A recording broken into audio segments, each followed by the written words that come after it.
Good afternoon and welcome into a Friday night locker room show. With me I have, as always, Steve Wilson and Orville Susan. Behind me we are here at the Space Coast Sports Hall of Fame, and guys, there's some pretty great athletes to come out of the Space Coast Sports Hall of Fame. Give me some of your thoughts on some of the athletes that have come out of this area. You know, it's hard to single out one in particular because there's so many. All you have to do is look over our shoulder. I'm thinking of Wilbur Marshall coming from North Brevard, Chris Collinsworth, Kelly Kretschmann, Satellite High School. You can go on and on and on. There's just been some amazing athletes to come out of the county.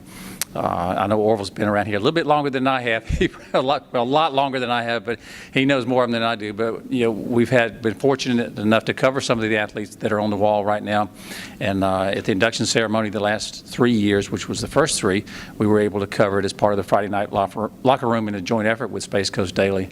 And we saw a lot of these athletes that particular night that maybe we hadn't seen in a long time, but some of those folks can still play. But it's a lot of fun to be here today. Absolutely. Orville, there's been some actually great athletes to come out of this area.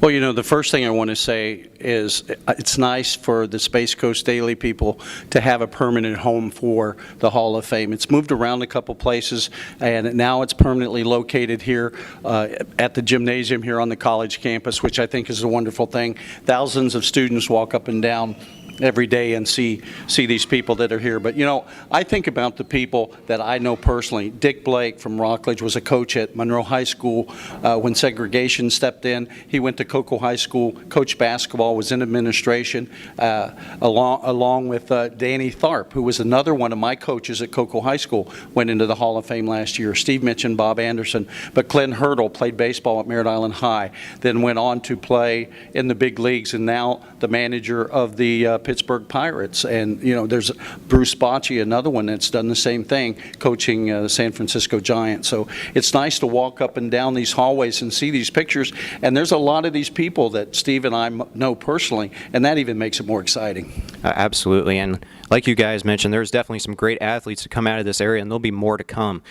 Right now, we're going to kick it over to the women's basketball right now, girls edition, and Steve, we'll talk about the 2A first. Class 2A, we're a little over halfway with the girls. And Class 2A, locally, the Merritt Island Christian Cougars have really come out of nowhere. We knew early on they were going to be battling the Masters Academy out of Vero Beach and Covenant Christian from the Palm Bay area. But Merritt Island Christian, with a lot of girls returning from last year's team, has really stepped it up. And I think at this point in time, they're playing as strong as anybody. The Brevard Heat, a little up and down, but I like the Cougars with 2 or 3 weeks to go in the regular season. He likes the Cougars, and Orville, we'll kick it over to you for the 3A. Well, one thing I'd like to say again about the Space Coast Daily Hall of Fame, I just thought about it. Saw a thing on Space Coast Daily earlier today about Ashlyn Harris. She's in the Hall of Fame now. Steve and I interviewed her, one of the first ones to put her on the radio back when she was at Satellite High School and was a star athlete there and led Satellite Scorpion soccer team to 2 state championships in a row. So we got a couple people that we know on the wall, but that brought back a lot of memories that we were one of the first to put her on the radio and interviewed her as a high school player. Wow. So that was kind of neat. But getting on to basketball now, Class 3A, 4 teams in that area. We're concerned about MCC and also Florida Air. Florida Air plays Rockledge, which is a very dominant girls team right now. They play January 13th and the 20th, and that should say a lot about both programs. We'll see where both of them are at the time, because Steve and I have disagreements in the top 5, and it happens to be between those 2 ladies programs. Also, MCC will play Florida Air earlier in January, and this will be a district contest. Back when they played the first time, Florida Air won 55-38. So it will be good to see how MCC, if they've gotten any better since the first time. But that's Class 3A. That was Class 3A, and Steve, we'll kick it over to the 4A. Class 4A is pretty much rolling along as expected. The Cocoa Tigers and the Astronaut War Eagles are really the teams to beat in 4A. West Shore is shown they can be competitive. Space Coast at times, when Michelle Marie is on her game, they're a very competitive team. But I like the War Eagles and the Tigers. Once Price comes back healthy for Cocoa, it's going to even it up. But Coach Greg Hostetler, another Hall of Famer on the wall, his girls at Astronaut, they're just getting better and better and better, and that's what good coaching does. It takes an average team and makes them above average. So look for the War Eagles when they play the Tigers. It's going to be tough, but I like Astronaut by a hair at this point. He likes Astronaut by a hair, and Orville, last but not least, 5A. Class 5A now, we look at 4 teams again in that district, but the 2 that we're going to look at all year long is going to be the Rockledge Raiders and the Titusville Terriers. Bobby Wynn and the Titusville Terriers playing real good right now. They didn't play a lot over the Christmas break, as a lot of teams didn't.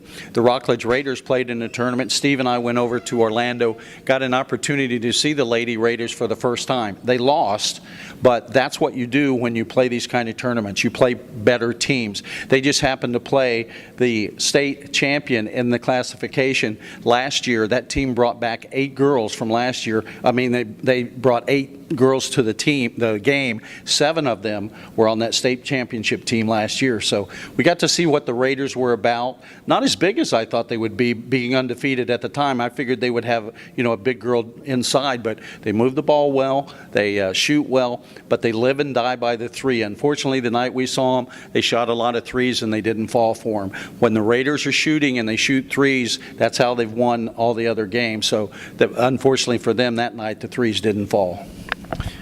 As we finish up the women's edition, we're going to kick it over into the boys. And the boys, we'll start off with the boys 2A. Steve?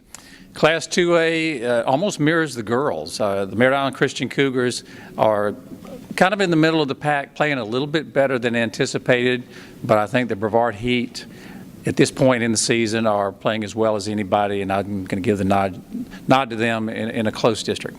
Okay. And Orville here in the 3A. 3A, you've got a bigger district. That's 7 teams in that district. But again, we're going to look at MCC and Florida Air, both of those dominant in that district. MCC and Florida Air Falcons are both going to fight for that number 1 and number 2 spot in that district. And Steve, over to the 4A. Class 4A, the Cocoa Tigers. They are the team to beat at this point. They play Holy Trinity in about 5 or 6 days. That's the matchup, because those are the 2 best teams in their district. Cocoa took an early loss down in Vero Beach in their 3-day tournament, but I think it's a game that got their attention because the next 2 games against quality opponents, they really excelled and played well. So Cocoa, James Rowe has righted the ship, so to speak. They're going to be the team to beat, but the Holy Trinity Cocoa game will give you the number 1 seed in that district. All I can tell you is the Tigers are going to win because they're both Tigers. One of the 2 of them will win. Well, we are definitely looking forward to that game. And Orville, over to the 5A. 5A again, 4 teams in that district. Merritt Island, Rockledge, Titusville, and Satellite. Chris Bainbridge has his Titusville Terriers playing very well at this time. The Rockledge Raiders, who won that district last year, Titusville came in second. Rockledge Raiders struggling. We went to Vero over the Christmas holidays and watched them play. They lost down there a couple games and won one. But their big guy is hurt. They're starting 3 freshmen, so they're very, very young. Look for them to get better as the district games start coming toward them. But I think Logan Keith is looking for next year and the year after for those freshmen to mature a little bit, and they'll play a lot better ball. Well, that wraps up the boys edition. And, all these schools right now are on holiday break, so there wasn't a whole lot of scores to really talk about. We'll have the top 5 next week as well.